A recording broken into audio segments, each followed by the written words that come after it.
mukul pantatnya sapi ya, kemudian ganti mukul sapi yang lain pantatnya, itu bisa nular lewat situ. Itu relasinya gimana?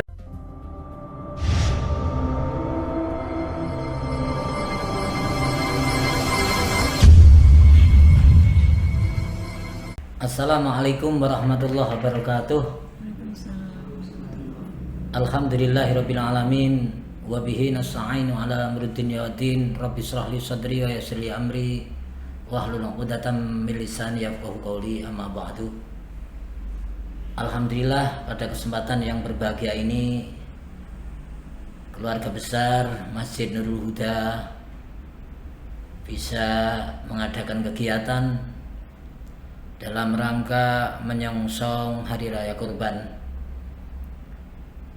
Puji syukur kehadirat Allah Subhanahu wa taala dengan ucapan alhamdulillahirabbil alamin.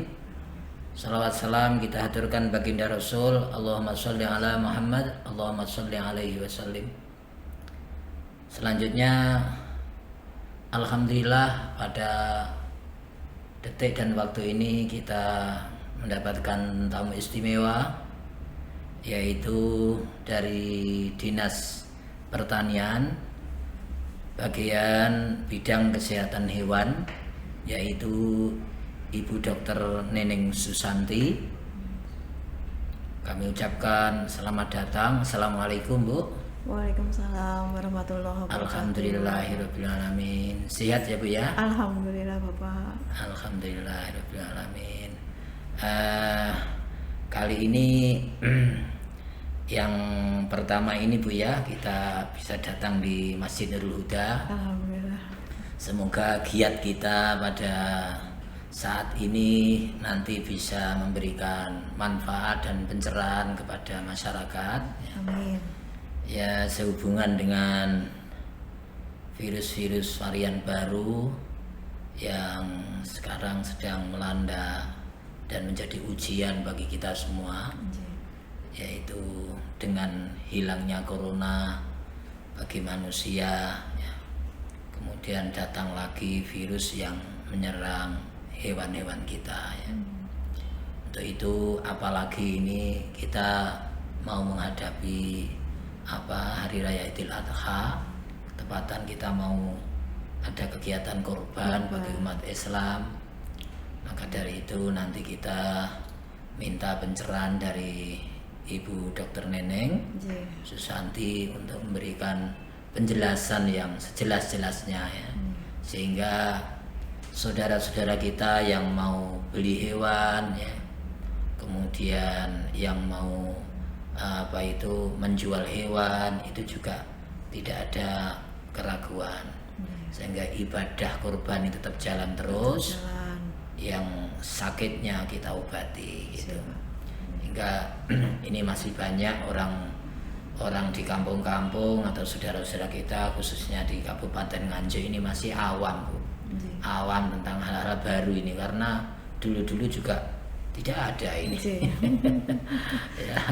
ya untung saja di masyarakat Nganjuk khususnya ya, kita itu masih didominasi oleh umat-umat yang masih sabar ya. Kita 2 tahun kena musibah corona ya, kayak gitu, sudah ekonomi bergelimpungan dan seterusnya. Tapi alhamdulillah di Nganjuk ini aman-aman, nggak ada kerusuhan, Bu ya, nggak ada orang ngamuk-ngamuk gitu, Bu ya. Sabar, Pak. Ya ntar mau ngamuk siapa? Orang yang mau diamuk juga susahnya sama-sama susah.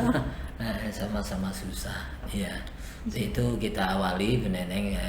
Nanti sebenarnya apa itu, Bu Dr. Neneng Susanti, PMK itu apa? Itu penyakit apa? Terus itu asal mulanya dari mana itu sebenarnya ya? Kok ada tiba-tiba virus macam itu? Silakan, Bu Neneng. Bismillahirrahmanirrahim. Assalamualaikum warahmatullahi wabarakatuh. Waalaikumsalam warahmatullahi Baik, semua kaum muslimin yang saat ini sedang melihat ataupun mendengarkan saat ini. Jadi PMK itu adalah penyakit pada hewan yang berkuku belah. Jadi menyerangnya pada hewan yang berkuku belah. yaitu sapi, kambing, domba maupun babi dan rusa. Sebenarnya hewannya yang terserang seperti itu. Namun pada sapi itu gejalanya lebih nampak daripada hewan-hewan lainnya.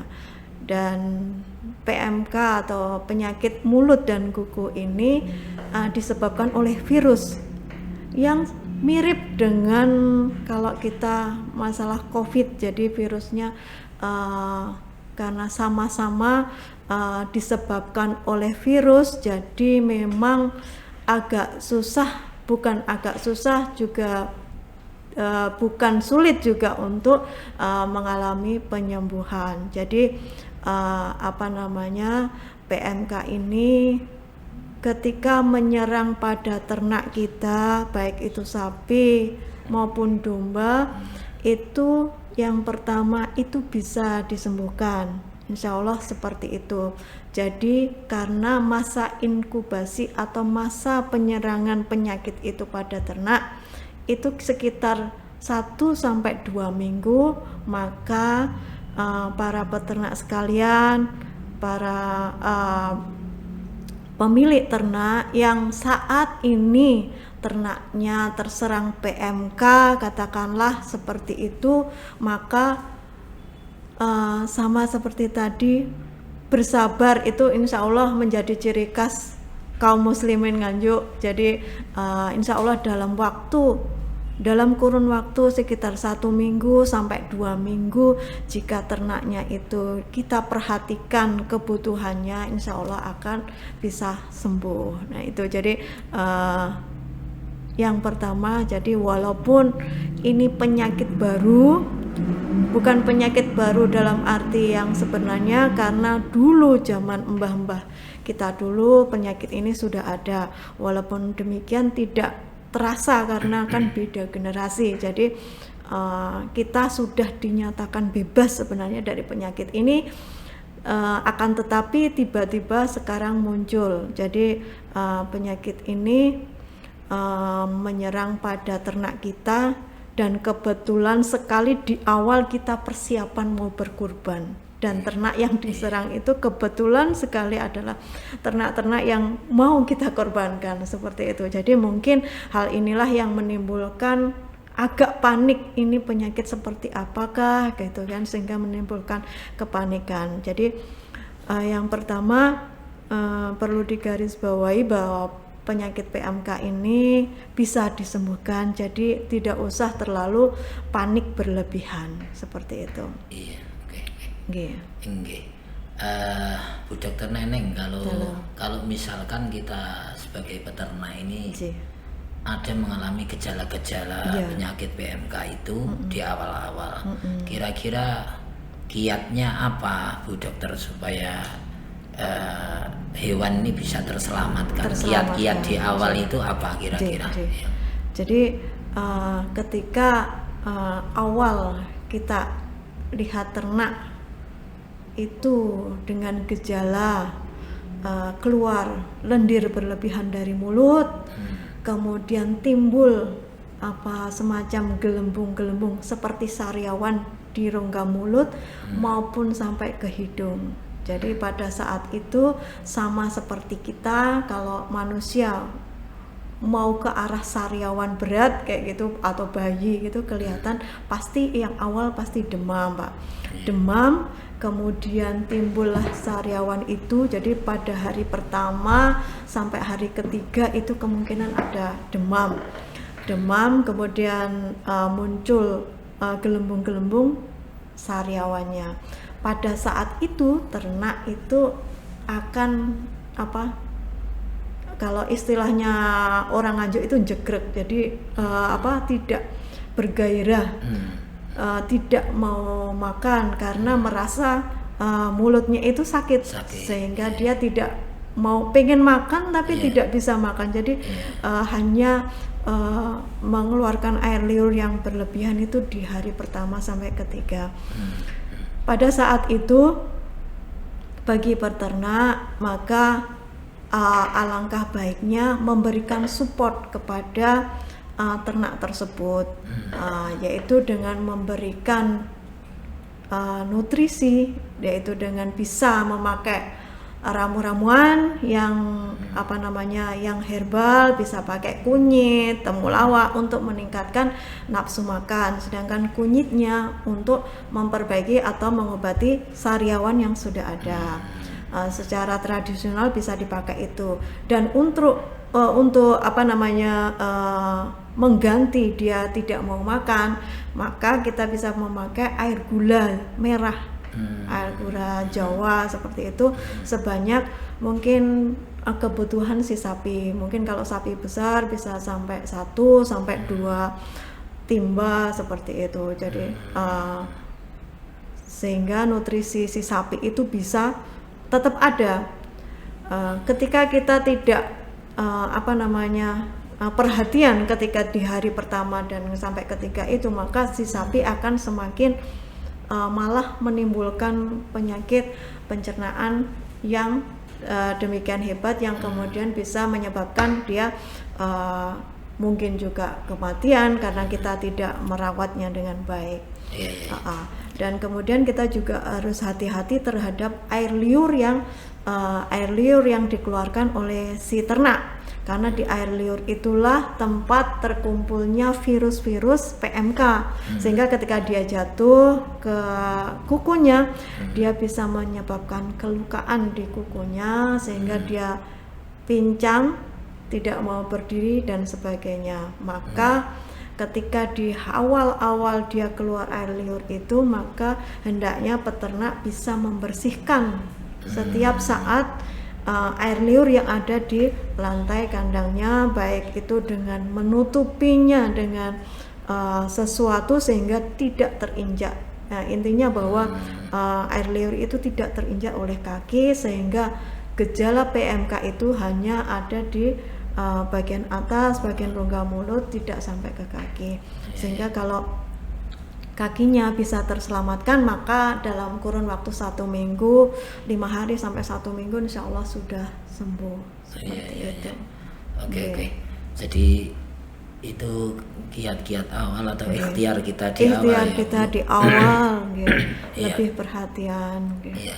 Kemudian begini Bu, di PMK itu sampai mohon maaf ya, pasar-pasar ditutup, di lockdown, kandang-kandang disteril dan seterusnya. Ini tingkat penularan virus ini lewat apa dan sampai di mana Bu? Bahayanya virus ini, artinya misalkan ini penularannya lewat apa dulu, virus ini, atau bisa lewat orang, bisa lewat macam-macam, lewat angin macam-macam, yang pertama. Terus yang kedua, bahayanya virus ini misalkan hewan itu sudah kena kemudian dimakan dagingnya, itu caranya gimana supaya selamat dan aman gitu. Jadi virus itu, virus PMK ini kan tadi kita katakan dia terkumpul di air liur, kemudian ketika sudah masuk di tubuh bisa terutama di saluran pencernaan. Nah, bagaimana supaya virus ini tidak berkembang, karena sifat virus ini penularannya itu sangat tinggi. Jadi kalau dalam satu kandang itu sehari baru 1, besoknya kemungkinan besar akan memenuhi sekandang itu pun kena. Jadi kenapa demikian? Karena yang pertama, virus itu kan ada di lendirnya.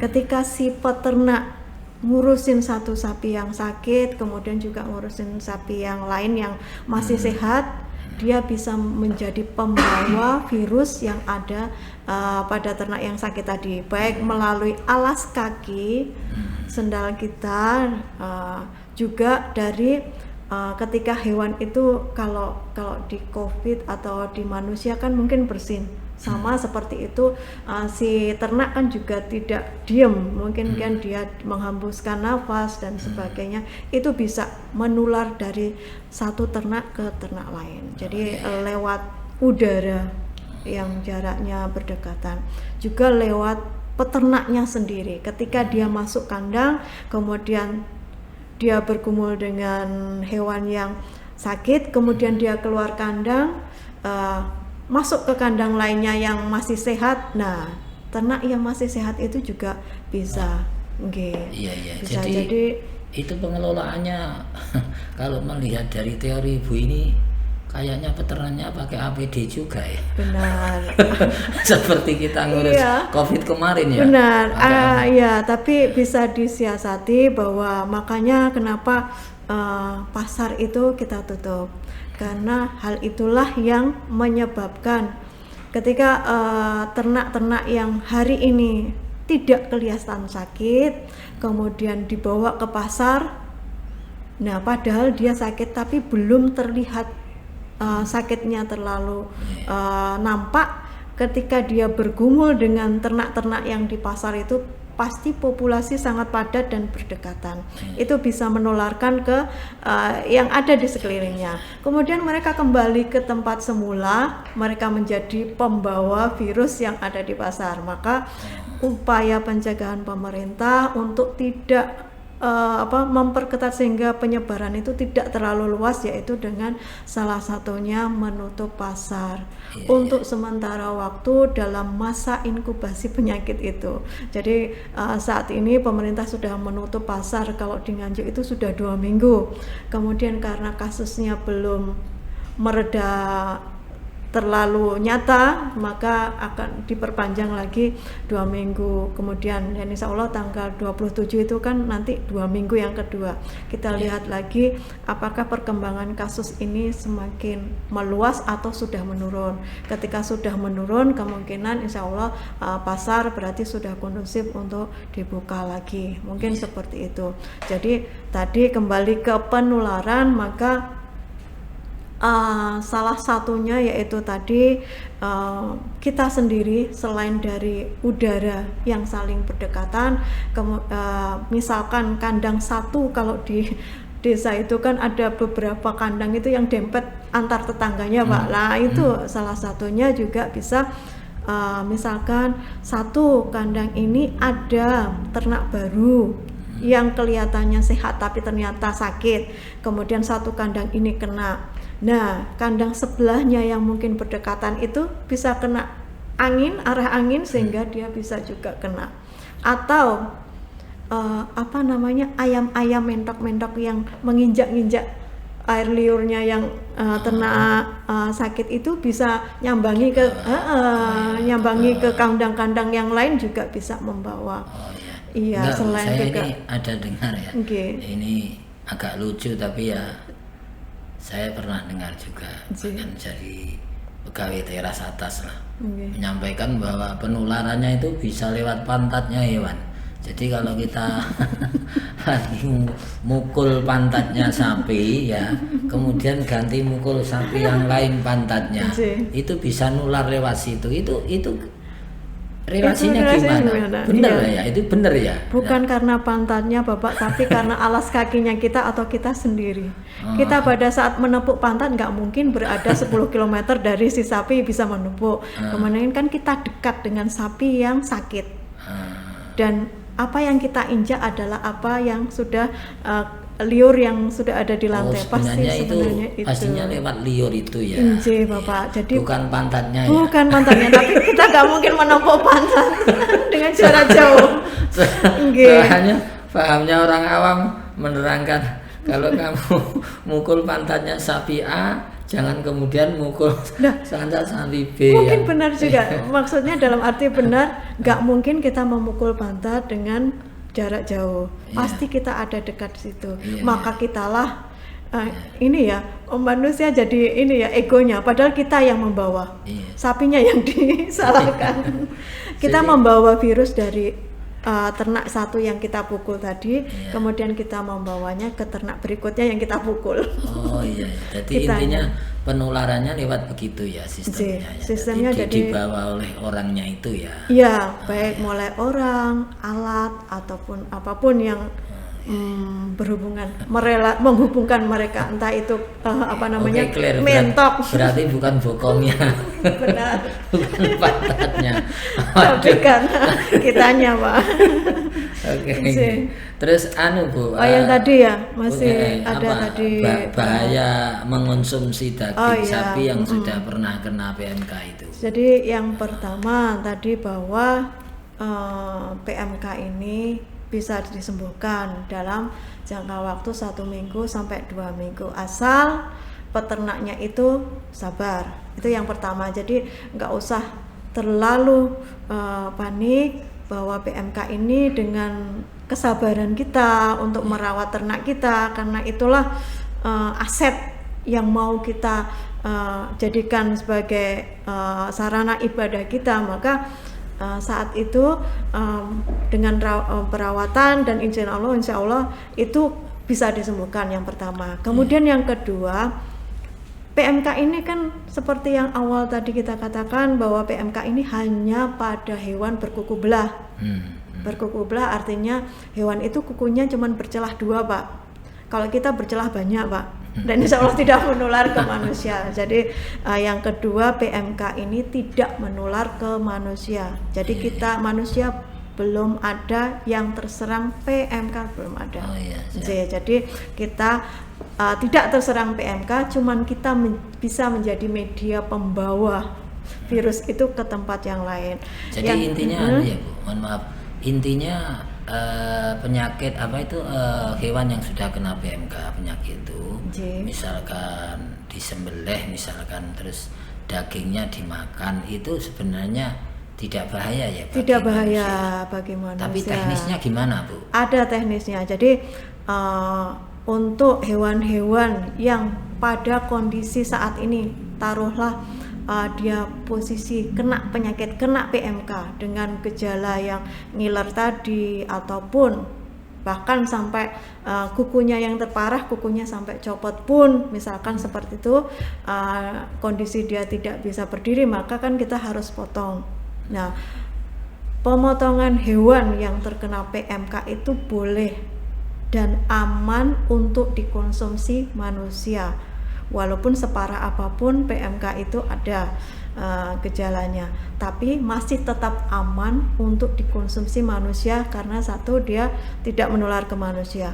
Tetapi hewan yang terserang PMK itu bisa menjadi sumber penyakit penularan bagi hewan-hewan yang sekitar. Jadi caranya agar kita juga tidak membawa virus itu menjadi penularan semakin luas, maka ketika menyembelih hewan yang terkena penyakit PMK itu harus disendirikan di lokasi tertentu atau di waktu yang tertentu, taruhlah seperti itu. Jadi disendirikan, kemudian karena virus PMK itu full banyak di kepala, air liur di rongga mulut sama seperti tadi, maka sebelum kepala itu keluar dari lokasi penyembelihan, sebelum dibagikan ataupun untuk nantinya dikonsumsi, maka ketika sebelum keluar dari lokasi penyembelihan, jadi diharapkan di situ sudah ada tungku untuk merebus kepala, tulang kaki, terus kemudian jerohan, karena kaitannya sama saluran penyerapan. Seluruh jerohan, kaki, tulang-tulang kaki 4 itu sama kepala itu hendaknya direbus minimal 30 menit dalam air mendidih. Setelah itu airnya dibuang, barulah bisa dibagikan dan aman untuk dikonsumsi. Sedangkan dagingnya setelah kita potong-potong, mungkin dikemas dan sebagainya, itu sampai di rumah itu jangan dicuci. Kenapa? Karena pada saat yang mengelola, yang menyembelih itu atau yang menguliti atau yang memotong, kemungkinan dia pasti tangan-tangannya terkena dengan virus yang ada di kepala, baik di kaki, pasti kena. Jadi untuk menghindari daging yang terkena tangan-tangan yang tercemar tadi, daging yang dibungkus sampai di rumah misalkan, sampai di rumah itu harus juga direbus 30 menit tanpa ada pencucian. Kenapa? Demikian juga jerohan sebaiknya tidak dicuci. Jadi jerohannya ketika penyembelihan isi jerohan dikubur, jangan dibuang ke sungai. Jerohannya bisa langsung direbus dulu, baru setelah dipastikan virusnya mati, baru kemudian diolah ataupun dipotong-potong dan sebagainya. Jadi semua tidak mengalami pencucian dulu karena dikhawatirkan virus yang bersama air itu nanti bisa mencemari selokan atau kali, sehingga ketika ketika ada nanti di kali mana gitu ada ternak kita minum di situ, maka kita juga memberikan mudarat bagi ternak yang minum, padahal itu kali atau apapun itu milik semua makhluk. Jadi seperti itu. Jadi tidak usah dicuci, tapi langsung direbus 30 menit minimal. Alhamdulillah Bu, ini sedikit banyak kita sudah punya gambaran ya. PMK itu apa, terus bagaimana caranya dan seterusnya. Kita ini sudah ada sedikit gambaran. Cuma ini mengacu edaran MUI ya yang sudah beredar nomor 32 2022 ya. Itu di sana sudah ada ketentuan bahwa orang korban itu kan ada yang sah, yang tidak sah gitu ya. Ada yang jadi sedekah kan gitu. Benar. Ya kan? Jadi termasuk ini penyakit PMK ini ada yang parah gitu ya. Ada yang ringan gitu. Dan ada yang mungkin keterlambatannya. Misalkan kita kena penyakit, ditunggu nggak sembuh-sembuh sampai waktunya korban habis. Dan ini harus disembelih saja, tapi itu bukan jadi hewan korban tapi hewan sedekah gitu ya. Nah itu apa Bu, apa penyakit yang dikatakan berat di PMK itu yang bagaimana, yang ringan itu yang bagaimana menurut kesehatan hewan?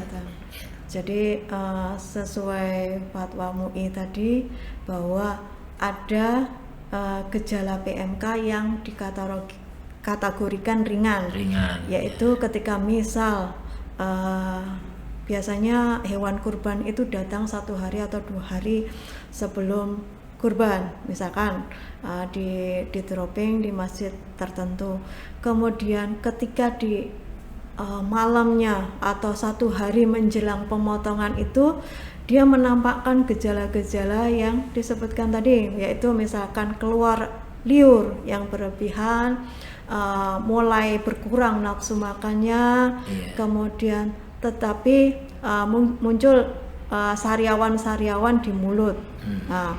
Tetapi mungkin dan juga mungkin ada kekakuan, kaku-kaku dari kaki, tapi tidak menimbulkan kepincangan yang nyata, maka itu sesuai fatwa MUI dikategorikan sebagai gejala ringan.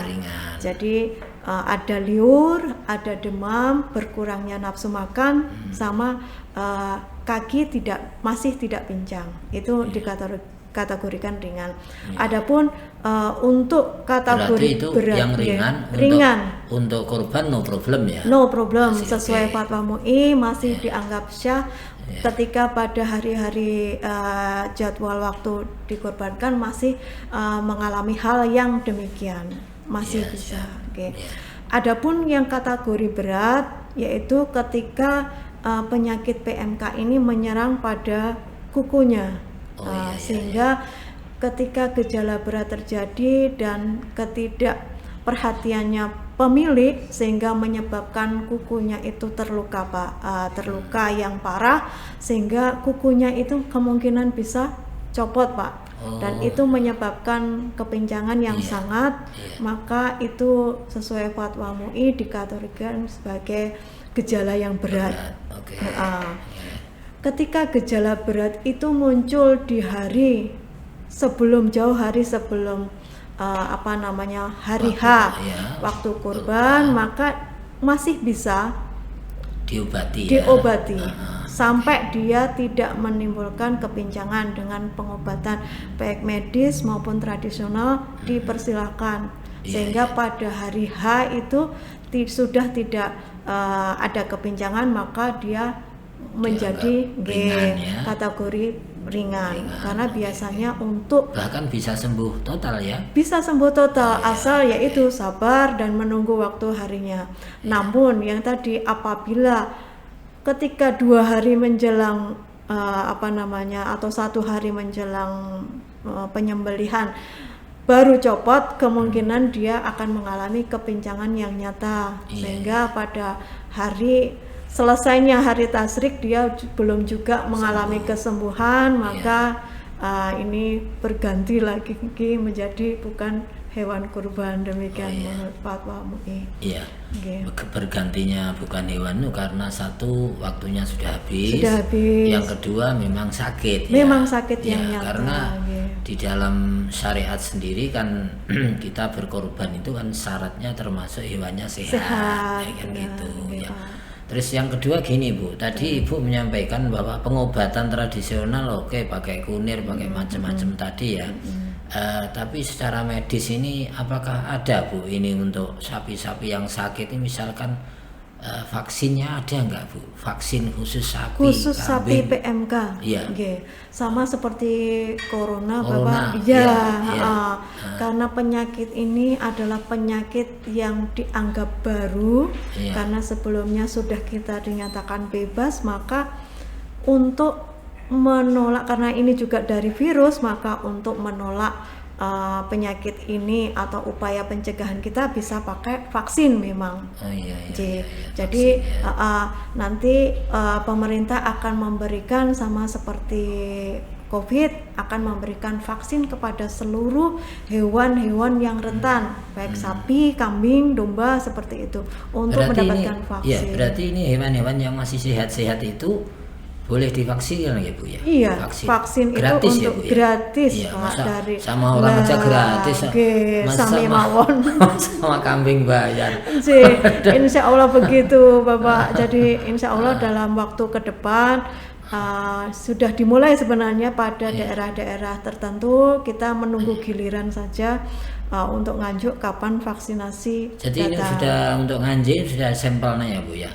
Sampel misalkan kasus terbanyak di sana gitu sudah ada ya, dan sudah ada penanganan langsung ya Bu? Kalau penanganan langsung, pengobatan dan sebagainya, pencegahan tapi untuk vaksinasi sampai saat ini Nganjuk belum dapat giliran Pak. Belum dapat.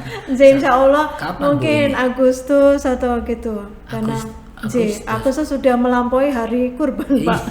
Benar. Dibikinkan sendiri aja Bu. Nah saat itu kita sudah bikin sendiri, mulai bulan Mei kita sudah bikin vaksin. Indonesia sudah bikin vaksin dengan tipe yang khusus untuk Indonesia. Jadi sesuai dengan penyakit yang menyerang di sini kita bikinkan vaksin. Hanya saja vaksin itu melalui penyelidikan dan uji coba dulu sampai akhirnya disahkan oleh dunia bahwa vaksin ini boleh untuk dipakai. Memang gini ya, vaksin itu kan cara kita produksi kan menunggu penyakitnya ya. Benar. Penyakitnya ada, obatnya ini B misalkan gitu. Sebelum penyakit ada enggak bisa diantisipasi. Modal kebiah-uyah juga. Kalau bisa ya buatkan dulu ini vaksin untuk hewan, ini vaksin untuk tumbuhan dan seterusnya. Itu enak ya. Kalau ada penyakit langsung ces gitu. Lah kalau gini penyakit sudah meluas, vaksin belum siap, repot juga ya. Karena namanya virus itu ada tipe-tipenya. Yang saat ini misalkan kita pakai vaksin virus PMK jenis A. Kemudian ternyata yang menyerang di masyarakat Indonesia kita sudah sedia vaksin nih virus PMK tipe A.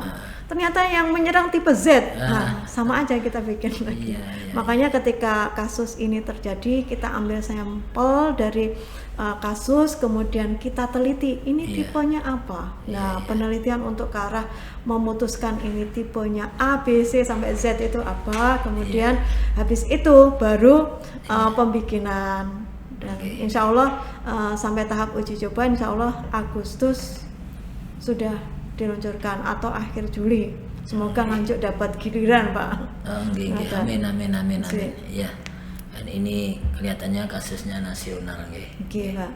Alhamdulillah Ibu Dr. Neneng ya, kita mengedukasi acara ini. Semoga ini insya Allah ini akan tersebar ya. Amin. Di seluruh dunia ini karena kita pakai online ya.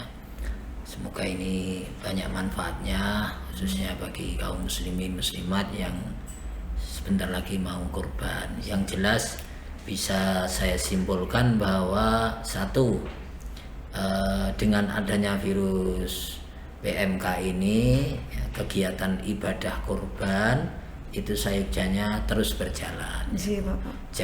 Jangan kita berhenti, takut dan seterusnya hanya karena virus ini. Sama juga kemarin kita kena virus corona. Jangan berhenti sholat dong. Sekalipun masjidnya tutup ya sholatnya di rumah kan gitu. Tapi intinya sholatnya jangan ditinggalkan. Sama juga di hewan begitu. Jadi satu, kita motivasi kepada semuanya, monggo yang mau kurban tetap aja kita tetap kurban ya. Jangan karena ada PMK ini kemudian biasanya kurban jadi nggak kurban. Jadi absen. Ya. Justru kita hari-hari begini itu menolong bagi petani, bagi peternak itu kasihan nanti kalau ndak ada yang beli gimana ya, kasihan juga dia. Makanya kalau ibu tadi suruh sabar oke, tapi kadang-kadang ya mohon maaf Bu, ini ternaknya cuma 2, punyanya cuma itu, sakit, sudah mau mati ya orangnya nangis-nangis Bu. Kasihan juga kan gitu, yaitu untuk menolong saudara-saudara kita. Yang kedua, saya garis bawahi bahwa daging kurban yang misalkan hewannya kena PMK itu pun juga masih aman dikonsumsi buat manusia dengan cara itu tadi ya, supaya digodok dulu ya di air mendidih selama 30 menit baru nanti dimasak ya, itu masih aman. Dan yang ketiga kalinya, asal itu tidak merupakan penyakit yang berat sekali, PMK yang tingkatnya sudah berat, maka sah untuk kurban. Kalau sakit otomatis diobatin dulu ya. Kalau masih waktunya ada nanti oke buat kurban. Tapi kalau waktunya sudah kelewat, terpaksa kita mau sembelih ya monggo, itu nanti jatuhnya di hewan sedekah ya.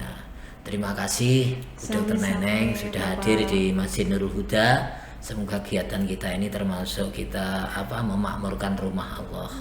Insya Allah dengan niat begitu, semoga keberkahan selalu bisa diberikan kepada kita sekalian. Ya, terima kasih. Saya sekali lagi atas waktunya meninggalkan kantornya untuk pergi di sini ya, untuk mengedukasi acara ini. Mari kita tutup acara ini. Assalamualaikum warahmatullahi wabarakatuh.